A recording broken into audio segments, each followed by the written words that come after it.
Good morning friends, నేను మీ సాయి మల్లేష్ని మాట్లాడుతున్నాను. ముందుగా మా ఛానల్ సబ్స్క్రైబ్ చేసి లైక్ చేసి షేర్ చేయండి. అదేవిధంగా ఈరోజు వార్తల్లోని ముఖ్యాంశాలు తెలుసుకుందాం. ఈనాడు దినపత్రిక ఉద్యోగ ప్రకటనలకు కసరత్తు, ఎస్సీ వర్గీకరణ ఆధారంగా సవరణ ప్రతిపాదనల స్వీకరణ, త్వరలో 20,000కు పైగా పోస్టులకు నోటిఫికేషన్లు. ఉద్యోగ ప్రకటనల కసరత్తు, ఎస్సీ వర్గీకరణ ఆధారంగా సవరణ ప్రతిపాదనల స్వీకరణ, త్వరలో 20,000కు పైగా నోటిఫికేషన్లు, 20,000కు పైగా పోస్టులకు నోటిఫికేషన్లు వేయబోతుంది అన్నట్టుగా చూడొచ్చు. ఈ విధంగా రాష్ట్ర ప్రభుత్వం ఎస్సీ వర్గీకరణను ఆధారంగా తీసుకొని ఈ విధంగా పోస్టులను భర్తీ చేసే అవకాశం ఉన్నట్టుగా చూడవచ్చు. రాష్ట్రంలో ప్రభుత్వ ఉద్యోగాల భర్తీ కోసం నోటిఫికేషన్ల జారీకి పరిపాలన కసరత్తు మొదలైంది. కీలకమైన ఎస్సీ వర్గీకరణ పూర్తి కావడంతో వీలైనంత త్వరగా నోటిఫికేషన్లు జారీకి ప్రభుత్వం నియామక సంస్థలు కార్యాచరణ చేపట్టాయి. 2024-25 ఏడాదికి ఉద్యోగాల భర్తీకి ప్రభుత్వం జారీ చేసిన జాబ్ క్యాలెండర్కు అనుగుణంగా అప్పటికే ప్రభుత్వం గుర్తించి పంపించిన ప్రతిపాదనల్లో మార్పు చేర్పులు జరుగుతున్నాయి.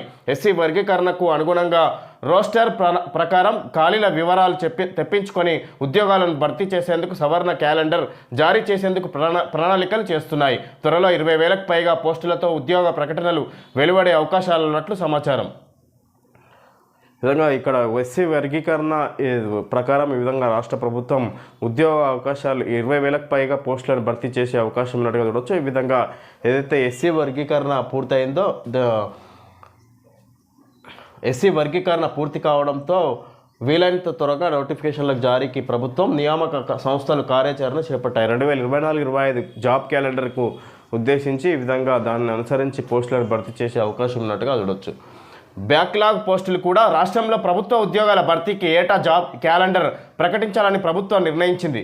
ఈ మేరకు 2024-25 ఏడాదికి ఉద్యోగ జాబ్ క్యాలెండర్ జారీ చేసింది. దాని ప్రకారం ఉద్యోగ ప్రకటనలు జారీ చేసేందుకు ప్రభుత్వ విభాగాలు ఖాళీలను గుర్తించి ఈ విధంగా ఎక్కడైతే ఖాళీలు ఉన్నాయో 2024-25 జాబ్ క్యాలెండర్ ప్రకారం ఈ విధంగా ఎక్కడైతే ఖాళీలు ఉన్నాయో ఆ ఖాళీలను గుర్తించి దానికి అనుగుణంగా పోస్టులను భర్తీ చేసే అవకాశం ఉన్నట్టుగా చూడవచ్చు. దానికి సంబంధించి ఈ విధంగా పోస్టులకు సంబంధించి 20,000కు పైగా నోటిఫికేషన్లు జారీ చేసే అవకాశం ఉన్నట్టుగా చూడవచ్చు. రాష్ట్ర ప్రభుత్వం వ్యాపారుల అక్రమాలపై పీడీ చట్టం, నకిలీ ఎరువులు విత్తనాలపై అప్రమత్తంగా ఉండండి. వ్యవసాయ శాఖ సమీక్షలో సీఎం రేవంత్ రెడ్డి. రాష్ట్రంలో వానాకాలం సీజన్లో నకిలీ విత్తనాలు ఎరువులు విక్రయించే వ్యాపారులపై పీడీ చట్టం కింద కేసులు నమోదు చేయాలని ముఖ్యమంత్రి రేవంత్ రెడ్డి ఆదేశించారు. విత్తనాలు ఎరువుల అక్రమ దందాపై అన్ని జిల్లాల్లో కలెక్టర్లు, పోలీస్ అధికారులు అప్రమత్తంగా ఉండాలి. వ్యవసాయ శాఖ, పోలీస్ విభాగం సంయుక్తంగా టాస్క్ ఫోర్స్ దాడులు నిర్వహించాలి. రాష్ట్ర సరిహద్దుల్లో నిరంతర నిఘా పెట్టండి అని నిర్దేశించారు. శుక్రవారం సచివాలయంలో ఆయన వ్యవసాయ శాఖపై సమీక్ష నిర్వహించారు. ఈ విధంగా సీఎం రేవంత్ రెడ్డి వ్యవసాయ శాఖపై సమీక్ష సమావేశంలో అధికారులతోటి చర్చించినట్టుగా చూడవచ్చు. ఈ విధంగా ఇక్కడ వ్యవసాయానికి సంబంధించి వచ్చే వానాకాలంలో వ్యవసాయానికి సంబంధించి నకిలీ విత్తనాలు విక్రయించే వారిపై పీడీ చట్టం నమోదు చేసి కేసులు నమోదు చేయాలన్నట్టుగా ఇక్కడ వ్యవసాయ శాఖ అధికారులకు ఆదేశాలు జారీ చేసినట్టుగా చూడవచ్చు. ఈ విధంగా ఇక్కడ రానున్న వర్షాకాలంలో ఈ విధంగా వ్యవసాయానికి పంటలకు గాను నకిలీ విత్తనాలు సరఫరా చేయడానికి అమ్మకాలు చేయడానికి ఈ విధంగా వ్యాపారులు ఈ విధంగా నకిలీ విత్తనాలకు విక్రయించడానికి ఈ విధంగా ప్లాన్ చేసుకుంటారు అన్నట్టుగా ఇక్కడ నకిలీ వ్యాపారాలు ఎక్కువైపోయినాయి అన్నట్టుగా దాని గురించి మాట్లాడుతూ ఈ విధంగా ఇతర రాష్ట్రాల నుంచి వచ్చే విత్తనాలను కూడా ఇక్కడ సోదాలు నిర్వహించాలన్నట్టుగా చెప్పుకొచ్చారు. ఈ విధంగా ఇక్కడ నకిలీ విత్తనాలను విక్రయించే వ్యాపారులపై పీడీ చట్టం నమోదు చేసి అరెస్ట్ చేయాలన్నట్టుగా ఇక్కడ కఠినంగా నిర్ణయాలు తీసుకోవాలన్నట్టుగా చెప్పుకొచ్చారు.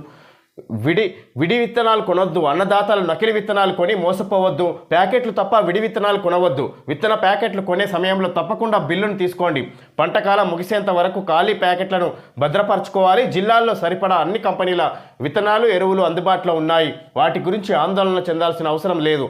ఈసారి ఋతుపవనాలు ముందే వస్తుండడంతో రాష్ట్రంలో వానలు ముందుగానే కురిసే అవకాశం ఉందనే వాతావరణ శాఖ చేసిన సూచనలను గమనించాలి. ఈ విధంగా విడిగా విత్తనాలు కొనద్దు. ఈ విధంగా ఏదైతే విత్తనాలు ప్యాకెట్లలో వచ్చే ప్యాకెట్లనే మాత్రమే కొనండి.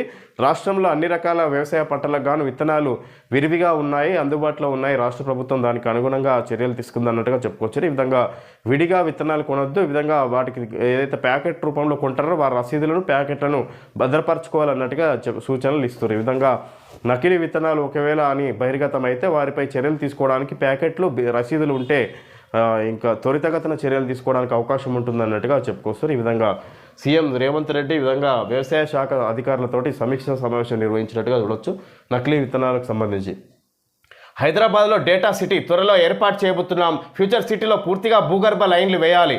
జిహెచ్ఎంసీ పరిధిలో ప్రయోగాత్మకంగా స్మార్ట్ పోల్స్ ఏర్పాటు 2034-35 నాటికి 31,808 మెగావాట్లకు రాష్ట్ర విద్యుత్ డిమాండ్.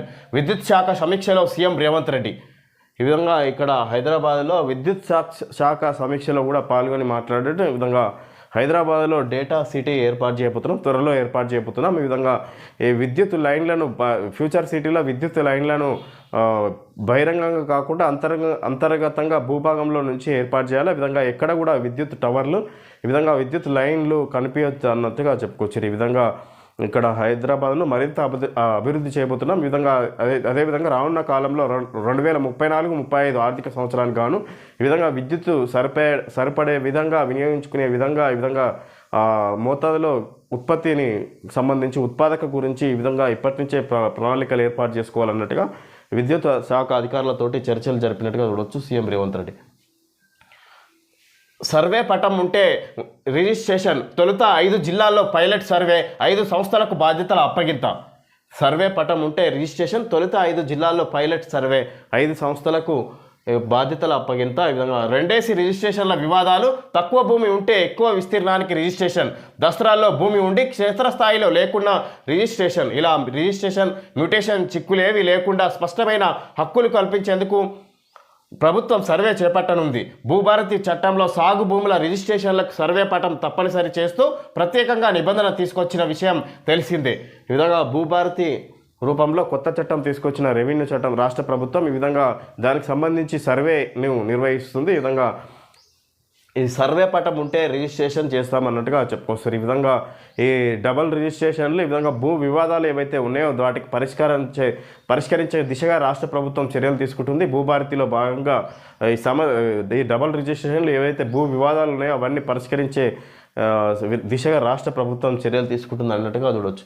సర్వే నిర్వహించే గ్రామాలు జిల్లా, మండలం, గ్రామం ఖమ్మం, జగిత్యాల, మహబూబ్నగర్, ములుగు, సంగారెడ్డి మండలం, ఎర్రుపాలెం, బీర్పూర్, గండీడ్, వెంకటాపురం, నట్పల్లి గ్రామం, ములుగుమాడు, కొమ్మనపల్లి, న్యూ సలార్ నగర్, నూగూరు జిల్లా, సాహెబ్ నగర్. ఈ విధంగా ఇక్కడ తొలుత 5 జిల్లాల్లో సర్వే నిర్వహిస్తున్నట్టుగా చూడవచ్చు. ఈ విధంగా భూ సమస్యల గురించి ఇక్కడ 5 జిల్లాల్లో 5 మండలాలు 5 గ్రామాలను ఎంచుకున్నట్టుగా చూడవచ్చు. ఈ విధంగా మొదటగా ఇక్కడే ఉండాలి, మత్తులో ముంచాలి. నైజీరియన్ డ్రగ్ ముఠాల నయా దందా. డిపోర్టేషన్ తప్పించుకునేందుకు అడ్డదారులు. నకిలీ పేర్లతో వీసాలు, తప్పుడు పత్రాలతో సిమ్ కార్డులు. నైజీరియాకు చెందిన స్టాన్లీ 2009లో భారత్కు వచ్చాడు. గోవాలో ఉంటూ డ్రగ్స్ దందా చేసేందుకు పథక రచన చేశాడు. వీసా గడువు ముగిసినా ఇక్కడే ఉంటున్నట్టు తనపై తానే కేసు నమోదు చేయించుకొని అక్కడి కోల్వలే జైలుకు వెళ్ళాడు. 6 నెలల అనంతరం బెయిల్పై బయటకు వచ్చాడు. ఆ కేసు విచారణ పూర్తయ్యే వరకు భారత్లోనే ఉండాల్సిన అవసరం ఉంటుంది. అందుకే ఈ పన్నాగం పన్నాడు. ఇదే కాకుండా భార్యను అడ్డం పెట్టుకొని ఈ దేశం దాటకుండా ఉండేందుకు రాజస్థాన్కు విధంగా ఇక్కడ నైజీరియాకు చెందిన స్టాన్లీ 2009లో భారత్కు వచ్చాడు. గోవాలో ఉంటూ డ్రగ్స్ దందా చేసేందుకు పథక రచన చేశాడు. వీసా గడువు ముగిసినా ఇక్కడే ఉంటున్నట్టు తనపై తానే కేసు నమోదు చేయించుకొని అక్కడి కొల్వాలే జైలుకు వెళ్ళాడు. 6 నెలల అనంతరం బెయిల్పై బయటకు వచ్చాడు. ఆ కేసు విచారణ పూర్తయ్యే వరకు భారత్లోనే ఉండాల్సిన అవసరం ఉంటుంది. కాబట్టి ఇక్కడ ఇదే అదనుగా భార్యను అడ్డం పెట్టుకొని కూడా ఈ దేశం దాటకుండా ఉండేందుకు రాజస్థాన్కి ఇక్కడనే ఈ ఏదైతే ఇక్కడ డ్రగ్స్ దందా చేస్తున్నట్టుగా చూడవచ్చు. నైజీరియాకు చెందిన ఇద్దరు భార్యాభర్తలు కలిసి ఈ విధంగా తనపై తానే కేసు నమోదు చేయించుకొని ఇక్కడ పాస్పోర్ట్ గడువు ముగిసినా కూడా భారత్ దాటకుండా ఉండేందుకు ఆయన పన్నాగం వేసుకొని ఈ విధంగా భారత్లో డ్రగ్స్ దందాలు నిర్వహిస్తున్నట్టుగా చూడవచ్చు. ఈ సందర్భం తుర్కీతో తెంచేసుకుందాం. వాణిజ్య బంధాలపై జీబీసీ కెయిట్ డిమాండ్. తుర్కిష్ ఎయిర్లైన్స్తో లీజు వద్దన్న ఎయిర్ ఇండియా. తుర్కీతో తెంచేసుకుందాం. ఈ విధంగా వాణిజ్య బంధాలపై జీబీసీ కెయిట్ డిమాండ్. తుర్కిష్ ఎయిర్లైన్స్లో లీజు వద్దన్న ఎయిర్ ఇండియా. ఈ విధంగా ఇక్కడ తుర్కీ పాకిస్తాన్కు ఈ విధంగా మద్దతు తెలుపుతున్న ఈ దేశాలన్నీ వాటితోటి ఈ విధంగా ఈ వాణిజ్య సంబంధాలు తెలియచేసుకుంటున్నట్టుగా చూడవచ్చు. భారత్ ఈ విధంగా ఎలాంటి వాణిజ్య కార్యకలాపాలు జరగకుండా అదేవిధంగా ఎలాంటి వాటితో ఎలాంటి సంబంధాలు లేకుండా భారత్ ప్రయత్నం చేస్తున్నట్టుగా చూడవచ్చు. పాక్ను ఎండగట్టేలా దౌత్య యుద్ధం, ప్రపంచ దేశాలకు బృందాలను పంపనున్న కేంద్రం, విపక్ష ఎంపీలకు చోటు, ఉగ్రపోరులో ఐక్యతను చాటే యత్నం. పాక్ను ఎండగట్టేలా దౌత్య యుద్ధం చేస్తుంది. ఈ విధంగా ప్రపంచ దేశాలకు బృందాలను పంపనున్న కేంద్రం, విపక్ష ఎంపీలకు చోటు, ఉగ్రపోరులో ఐక్యతను చాటే యత్నం. ఈ విధంగా ప్రపంచ దేశాలకు ఈ విధంగా పాకిస్తాన్ ఉగ్రవాదులను పెంచి పోషిస్తుంది అనే విషయాన్ని ప్రపంచ దేశాలకు తెలియజేయాలి. ఈ విధంగా పాకిస్తాన్కు ఎలాంటి ప్రపంచంలో ఏ దేశాలకు కూడా వాణిజ్య సంబంధాలు కూడా ఈ విధంగా తెంచేయాలి. ఈ విధంగా పాకిస్తాన్ ఉగ్రవాదాలను అంతం చేసే దిశగా ప్రచారం చేయాలన్నట్టుగా ఇక్కడ భారత్ నిర్ణయం తీసుకున్నట్టుగా చూడవచ్చు. అందం, ఆరోగ్యం, ఆహ్లాదం. ఏఐజీలో సుందరీమణులు, పాలమూరులో పిల్లలమర్రి రామలింగేశ్వర ఆలయ దర్శనం, నగర శివార్లోని ఏకో టూరిజం పార్కులో సందడి. ఈ విధంగా ఇక్కడ అందం, ఆరోగ్యం, ఆహ్లాదం. ఏఐజీలో సుందరీమణులు, పాలమూరులో పిల్లలమర్రి రామలింగేశ్వర ఆలయ దర్శనం, నగర శివార్లోని ఏకో టూరిజం పార్కులో సందడి. ఈ విధంగా ప్రపంచ సుందరి పోటీలు నిర్వహిస్తున్న సందర్భంగా పోటీదారులు ఈ విధంగా తెలంగాణ హైదరాబాద్లో వివిధ ప్రాంతాలను సందర్శిస్తున్నట్టుగా చూడవచ్చు. ఈ విధంగా ప్రముఖ ఆలయాలను అదేవిధంగా ఏఐజీ ఆసుపత్రులను కూడా సందర్శించినట్టుగా చూడవచ్చు ఈ సుందరీమణులు. ప్రజాక్షేత్రంలోకి బారస అనుబంధ సంఘాలు అన్ని వర్గాల సమస్యలపై పోరాడేలా కార్యాచరణ, హరీష్ రావు నివాసానికి వెళ్లి చర్చించిన కేటీఆర్. ప్రజాక్షేత్రంలోకి బారస అనుబంధ సంఘాలు అన్ని వర్గాల సమస్యలపై పోరాడేలా కార్యాచరణ, హరీష్ రావు నివాసానికి వెళ్లి చర్చించిన కేటీఆర్. ఈ విధంగా పార్టీని బలోపేతం చేయాలి. ఈ విధంగా అన్ని వర్గాల బీఆర్ఎస్ నేతలను బారస అనుబంధ సంఘాలను ప్రజాక్షేత్రంలోకి దించాలన్నట్టుగా కేటీఆర్ హరీష్ రావు ఇంటికి వెళ్ళి మరీ ఈ విధంగా పార్టీ గురించి చర్చించినట్టుగా ఇక్కడ చూడవచ్చు వార్త. డిజిటల్ స్క్రీన్ ఇబ్బందులకు గుడ్ బై చెప్పండి విజన్ ఎక్స్ప్రెస్. గాడ్జెట్ ప్రో ఎక్కువ సమయం డిజిటల్ స్క్రీన్ చూడటం వల్ల కంటికి కలిగే శ్రమ మరియు అలసటను తగ్గిస్తుంది.